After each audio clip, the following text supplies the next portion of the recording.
Assalamualaikum warahmatullahi wabarakatuh. Waalaikumsalam warahmatullahi wabarakatuh. Gimana kabarnya anak-anak? Alhamdulillah. Baik. Alhamdulillah. Ada yang sakit? Tidak. Alhamdulillah. Mari kita syukuri nikmat yang diberikan Allah ini dengan bacaan hamdalah bersama-sama ya. Alhamdulillahirabbil alamin. Nah, sebelum memulai pembelajaran pada pagi hari ini, terlebih dahulunya dan alangkah baiknya kita membaca basmalah bersama-sama dulu sebelum memulai pembelajaran. Bismillahirrahmanirrahim. Apakah ada yang tidak berangkat? Tidak. Nihil ya berarti ya. Iya. Nah, kemarin Ibu pernah menyampaikan tentang sistem enzim ya, masih ingat? Masih. Oke, karena Ibu kemarin sudah menyampaikan panjang kali lebar ya tentang sistem enzim itu apa. Semoga kalian masih ingat materinya, dan kita lanjut sekarang adalah mempelajari tentang fotosintesis. Apakah ada yang tahu apa itu fotosintesis? Bu, proses pembentukan makanan oleh tumbuhan. Benar. Nah, sebelum kita membahas lebih lanjut dari fotosintesis, Ibu punya sedikit gambar nih. Silakan kalian amati baik-baik ya gambarnya ya. Dari gambar tadi, apa sih problem dari gambar itu? Ada yang mau bertanya? Oke, coba Tifa dulu. Apa peran akar dalam fotosintesis? Ya tadi ya pertanyaannya. Nah, dari pertanyaan teman-teman kalian, apakah ada yang mau menanggapi? Peran akar dalam proses fotosintesis adalah pada saat yang sama akar tumbuhan menyerap air dari dalam tanah, kemudian air didistribusikan ke seluruh bagian tumbuhan terutama daun. Benar?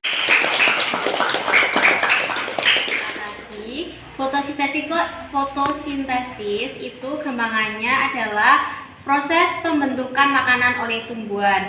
Nah, fotosintesis ini juga tergolong sebagai anabolisme. Apa itu anabolisme? Anabolisme yaitu reaksi penyusun atau sintesis dari senyawa organik anorganik menjadi senyawa organik. Nah, anorganiknya itu apa, Bu? Nah, anorganiknya ini contohnya itu adalah klorofil. Nah, nanti di sistem fotosintesis ini dia akan menjadi glukosa dan juga oksigen seperti itu. Nah, untuk rumusnya sendiri itu adalah, ini adalah rumus dari proses fotosintesis. Jadi fotosintesis itu rumusnya adalah 6CO2 plus 6H2O akan menjadi C6H12O6 plus 6O2. Nah, CO2 ini apa? Ini adalah karbon dioksida.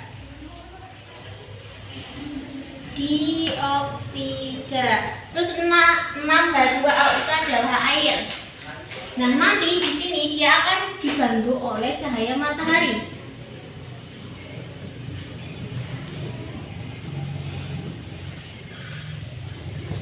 Nah, setelah dibantu oleh cahaya matahari, hasil akhir dari fotosintesis ini adalah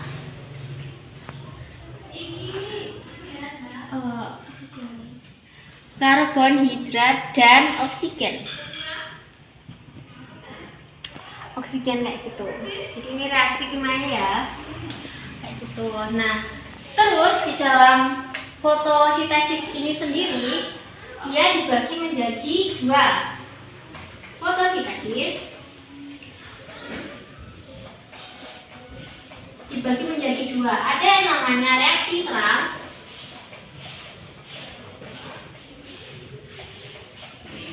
dan ada yang namanya reaksi gelap. Nah, apa itu reaksi terang dan apa itu reaksi gelap?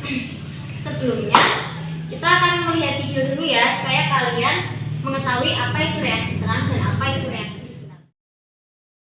fotosintesis terdiri atas dua tahapan nanti adik-adik ya, yang disebut dengan reaksi terang dan reaksi gelap. Reaksi terang terjadi di grana, sementara reaksi gelap terjadi di stroma.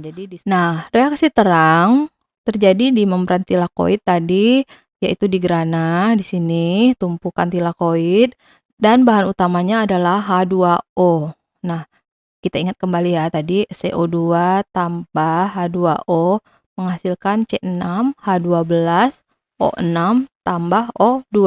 Ini belum setara, tadi disetarakan adik-adik ya, 6, 6. Di sini berarti ada 3 ya.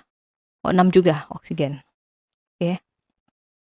Nah, di sini dibutuhkan cahaya ya, namanya juga reaksi terang. Nah, cahayanya itu nih karena dia bergantung katanya untuk memecah si air. Jadi butuh cahaya untuk memecah H2O karena nanti hasil dari fotolisis itu ada ion hidrogen. Nah, nanti hidrogen ini akan digunakan untuk membentuk karbohidrat tapi di reaksi gelap.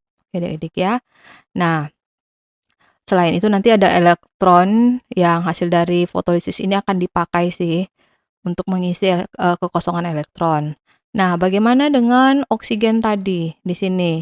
Nah, oksigen ini dikeluarkan ke lingkungan juga pada saat reaksi terang ya adik-adik ya. Nah, selain itu nanti dihasilkan ATP dan NADPH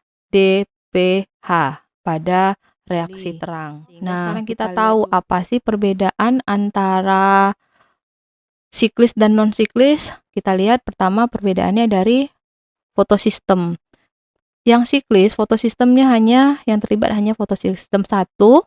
Tadi panjang gelombangnya 700 nanometer ya adik-adik. Sementara non-siklis, fotosistem 2 dan fotosistem 1. Karena tadi seperti zigzag ini ya adik-adik ya, Z. Kemudian pergerakan elektronnya arahnya ini kembali ke fotosistem 1 lagi, kembali ke pusat reaksi. Sementara non-siklis tadi diawali dari fotosistem 2, dia lanjut ke fotosistem 1. Oke, jadi tidak kembali lagi ke fotosistem 2. Nah, hasilnya di sini hanya ATP untuk siklis, sementara non-siklis itu ada ATP, NADPH, tentu saja ada oksigen dan ion hidrogen tadi adik-adik.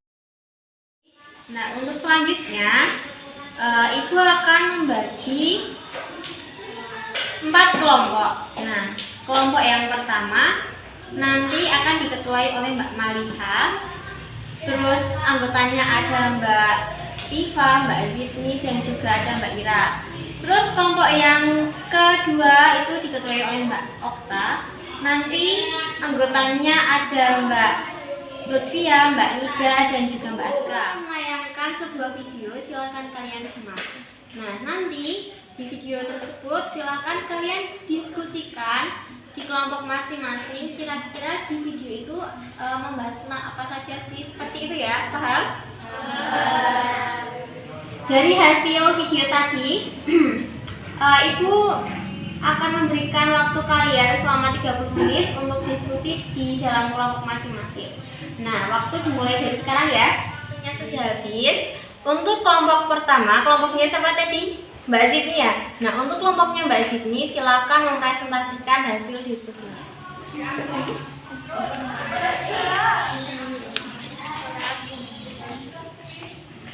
Assalamualaikum warahmatullahi wabarakatuh. Waalaikumsalam warahmatullahi wabarakatuh. Kami perwakilan dari kelompok 1 akan mempresentasikan hasil diskusi kami. Transport elektron siklik. Transport elektron siklik diawali dengan terangkutnya P700 oleh beberapa akseptor dan kembali lagi ke P700. Itulah mengapa proses ini hanya melibatkan fotosistem 1. Transport elektron siklik menghasilkan ATP. Adapun serangkaian proses yang terjadi dalam transport elektron siklik adalah sebagai berikut. A. Fotosistem 1 menerima cahaya sehingga elektron di dalamnya mengalami eksitasi. Proses ini dikenal sebagai aktivitas kloropil. B. Elektron dari P700 ditransfer ke akseptor elektron, lalu kembali lagi ke P700. Proses ini disebut sebagai transfer elektron. C. Elektron dari akseptor masuk ke dalam kompleks sitokrom. Masuknya elektron ke dalam kompleks sitokrom ini mengakibatkan peningkatan energi sehingga mampu mengubah ADP menjadi ATP. Sekian presentasi dari kami. Wassalamualaikum warahmatullahi wabarakatuh. Waalaikumsalam warahmatullahi wabarakatuh. Tepuk tangan ya. Nah, untuk kelompok yang kedua, silakan mempresentasikan hasil diskusinya. Warahmatullahi wabarakatuh. Waalaikumsalam warahmatullahi wabarakatuh. Perwakilan dari kelompok 2 akan mempresentasikan hasil dari kelompok Ini sudah bagus ya teman-teman. Jadi teman-teman yang berpresentasi tadi, apakah ada yang mau bertanya? Tidak. Sudah paham ya? Sudah. Kalau begitu, karena tadi presentasi juga sudah dan kalian juga sudah melihat videonya, mari untuk Nah, karena presentasi tadi juga sudah dan Ibu tadi juga sudah menyinggung sedikit tentang fotosintesis. Nah, untuk sekarang mari kita simpulkan apa kesimpulan dari pembelajaran kita hari ini. Itu kita simpulkan bersama-sama ya. Nah, kesimpulannya adalah dari yang presentasi tadi, kita dapat lihat ya, transport elektron itu dibagi menjadi dua, siklis dan non-siklis. Nah, untuk siklis pada fotosistemnya dia hanya memakai fotosistem 1. Nah, fotosistem 1 itu adalah P700.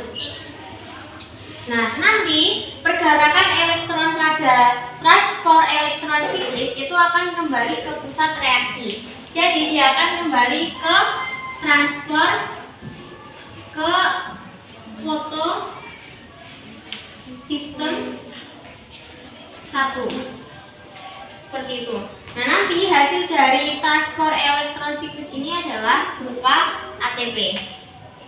Nah, lalu yang kedua yaitu transport elektron non siklis. Nah, transport elektron non siklis ini dia berkaitan dengan fotosistem 1 dan fotosistem 2. Fotosistem 2 itu tadi apa? P680. Nah, jadi cahaya yang ditangkap adalah P680. Nah, nanti pada non-siklis ini pergerakan elektronnya itu akan menuju kembali ke fotosistem 1. Lalu hasil yang dihasilkan pada transport elektron non-siklis ini adalah berupa ATP, NADPH, oksigen dan juga H+. Seperti itu. Paham? Materinya sudah selesai. Nah, untuk tugas di rumah kalian mengerjakan LKS pada uji kompetensi 1 halaman 30. Silahkan dibuka dan jangan lupa untuk tetap belajar, tetap jaga kesehatan dan juga tetap membantu orang tua di rumah. Nah, untuk mengakhiri pembelajaran pada pagi hari ini, marilah kita tutup dengan bacaan hamdalah. Wassalamualaikum warahmatullahi wabarakatuh.